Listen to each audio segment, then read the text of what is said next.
सिंध असैम्बलीअ जे speaker आगा सराज दुरानी जी ज़मानत रद्द थियण बैदि संदस गिरफ़्तारीअ लाइ नेब जा मुख़्तलिफ़ हंधनि ते छापा। नेब टीम आगा सराज दुरानी जे डिफेंस वारे घर ॿाहिरां बि मौजूदु घर में मौजूदु मुहाफ़िज़नि खे घर में दाख़िल थियण खां रोके छॾियो। नेब जो चवणु आहे त आगा सराज दुरानी जी गिरफ़्तारीअ लाइ समूरियूं कानूनी घुरिजूं पूरियूं कयूं वयूं आहिनि। आगा सराज दुरानी जे असासनि में 1 अरब 61 करोड़ रुपयनि जो फ़र्क़ु साम्हूं आयो आहे। संदस ख़िलाफ़ पकियूं साबितियूं मौजूदु आहिनि। सिंध हाई कोर्ट सिंध असैम्बलीअ जे स्पीकर आगा सराज दुरानी समेत 11 ॼणनि जी ज़मानत रद्द करे छॾी ऐं 7 ॼणनि जी ज़मानत में वाद वारो फ़ैसिलो लिखत में जारी करे छॾियो। आगा सराज दुरानी जा घर भाती उहिदनि ते नाहिनि रहिया। DGISI जी मुक़ररी बाबति समरी वज़ीर आज़म हाफ़िज़ खे मिली वई। वफ़ाक़ी वज़ीर फवाद चौधरीअ चयो आहे त ISI जे सरबराह लाइ नई मुक़ररीअ जो प्रोसेस शुरू थी चुको आहे। DGISI जी मुक़ररीअ जो फ़ैसिलो आर्मी मुक़ररीअ खे अना जो मसइलो न बणाए। PDM सरबराह मौलाना फज़ल रहमान चयो आहे त मौजूदा सूरत हाल माक़ुल मंदीअ सां निकिरणो पवंदो। हर घड़ी सूरत हाल तब्दील थी रही आहे। इमरान ख़ान मुल्क सां गॾु इदारनि खे बि तबाह करे छॾियो आहे। इमरान ख़ान आईनी ऐं चूंडियल वज़ीर आज़म नाहे, खेसि सियासी शहीद थियण न ॾींदासीं। हिकु शख़्स जी मुक़ररीअ लाइ ॿीहर इदारनि ऐं मुल्क जो तमाशो बणायो वियो। मरियम नवाज़ चयो आहे त असांजी जदोजहद मुस्तक़बिल में इमरान जहिड़े ॿिए मुहरे खे अचण खां रोकण लाइ आहे। मुल्क जो अहम मुक़ररियूं दाग़नि पीणनि जिननि ऐं टोसनि जे फ़ाल ज़रिए थियंदियूं त मुल्क जो अलाही हाफ़िज़ आहे। जादू पीणे ऐं जंतर मंतर वारो तरीक़ो एॾो कामयाबु आहे त अटो खंडु ऐं पेट्रोल बि सस्तो करण लाइ उन्हनि खे इस्तेमालु कयो वञे।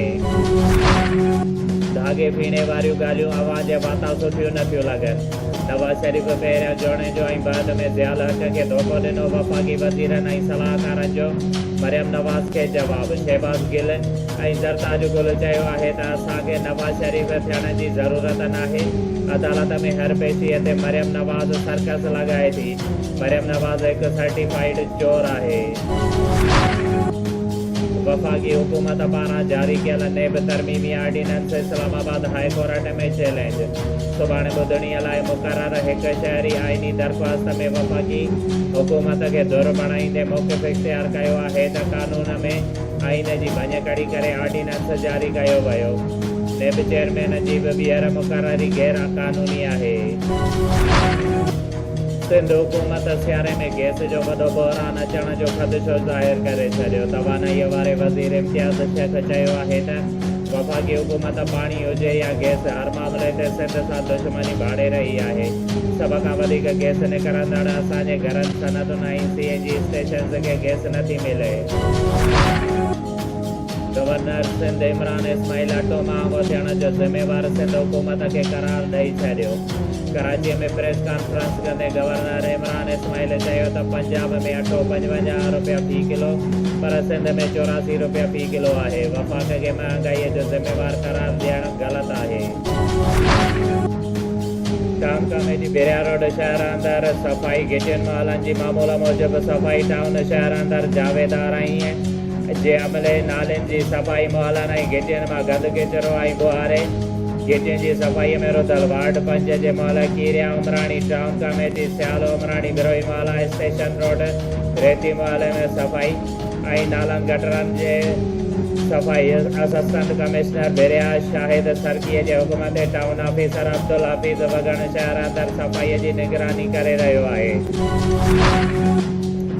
अॻूणे वफ़ाक़ी वज़ीर गुलाम मुर्तज़ा ख़ान जतोई अॻूणे सूबाई वज़ीर मसरूर अहमद ख़ान जतोई चयो आहे त सिंध जी मौजूदा अवामी सियासत नाहे रही। उहा सिर्फ़ु पंहिंजा नवाज़ पॉलिसी तहत हली रही आहे।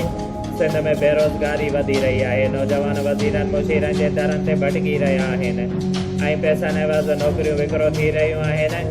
अहिड़नि ख़्यालनि जो इज़हार हुन नानो अली बख्श कलोड़ो ऐं मोहम्मद यासीन ढलो जे ॾिनल आजियाणी में मीडिया सां ॻाल्हाईंदे कयो। हुन वधीक चयो त पीपल्स पार्टीअ जी हुकूमत नाकाम थी चुकी आहे। अवाम सुखजाग थियण सां गॾु संदन सुञाणे वियो आहे। जंहिंखे वधीक बेवकूफ़ न थियो बणाए सघिजे। जंहिं हुकूमत में अवाम जे वोट ऐं इज़त मजरू थिए ऐं मायूसीअ खां सवाइ कुझु बि न मिले। सिहत जी सहूलियत न हुजे, स्कूलनि वॾा हुजनि, थाणा ज़ाती जागीर बणियल हुजनि, इदारा करप्शन जा गढ़ बणियल हुजनि, जिते अवाम इंसाफ़ लाइ पालानींदो हुजे, उते यकीन हिकु आहे अवामी इनक़लाब जी ज़रूरत आहे। नवाब शाह भरिसां ॻोठु ख़ैर शाह में ज़ालिम पुट राशिद ख़ासकैली पंहिंजी माउ मिसमात हसीना ख़ासकैलीअ खे कुहाड़े जा वार करे क़तल करे छॾियो। ॿुधायो पियो वञे त राशिद पंहिंजी माउ खां सोपारे जा पैसा घुरिया। पैसा न ॾियण तां पुट कुहाड़े जा वार करे पंहिंजी पीसनि माउ 45 साला माउ खे क़तल करे छॾियो, जंहिंजो लाश PMC अस्पताल आंदो वियो। ज़रूरी कार्रवाई बैदि माइटनि हवाले, जवाबदार खे तहलके थाणे जी पुलिस गिरफ़्तार करे वरितो। डिप्टी कमिश्नर शहीद बेनज़ीराबाद आमिर हुसैन पावर अॼु असिस्टेंट कमिश्नर काज़ी अहमद जी ऑफिस पहुची इलाक़ाई वासियुनि खे रेवेन्यू तहलके काज़ी अहमद बाबति शिकायतूं ॿुधियो। अवाम पारां जाइज़ कमनि ऐं ज़मीनुनि जे खातनि लाइ गरी रिश्वत घुरण ऐं वक़्त सर कम न करण जूं शिकायतूं कयूं वयूं, जंहिं ते डिप्टी कमिश्नर पारां फौरी तौर ते ॿिनि तबेदारनि मोहम्मद ख़ान चिस्काणी ऐं अली मोहम्मद रिंद खे मुअतल करे रिपोर्ट करण जो हुकुम ॾिनो, जंहिं ते असिस्टेंट कमिश्नर काज़ी अहमद मोहम्मद ज़ीशान ऐं मुख्तियार कार समेत समूरी रेवेन्यू अमले खे हिदायत कई आहे त अवाम जा जाइज़ मसइला बिना कंहिं लालच जे फौरी हल कया वञनि। ॿी सूरत में वास्तेदार उहिदेदारनि अमलदारनि ख़िलाफ़ सख़्त क़ानूनी कार्रवाई कई वेंदी। डिप्टी कमिश्नर वधीक चयो त पहिरें मरहले में ज़िले जे अवाम जा रेवेन्यू बाबति मसाला मालूम करण ऐं उन जे हल लाइ हर तालुके जे असिस्टेंट कमिश्नर ऑफिस में खुली कचहरी मुनक़िद कयूं पयूं वञनि। हुन वधीक चयो त जेकॾहिं को बि रेवेन्यू अमलदार अवाम जा मसाला हल न करे या वरी कंहिं बि जाइज़ कम लाइ रिश्वत तलब करे त उन बाबति अवाम डिप्टी कमिश्नर ऑफिस में क़ाइमु शिकायत सेल में पंहिंजी दरख़्वास्त ॾिए त जीअं संदन मसइला हल करे सघजनि।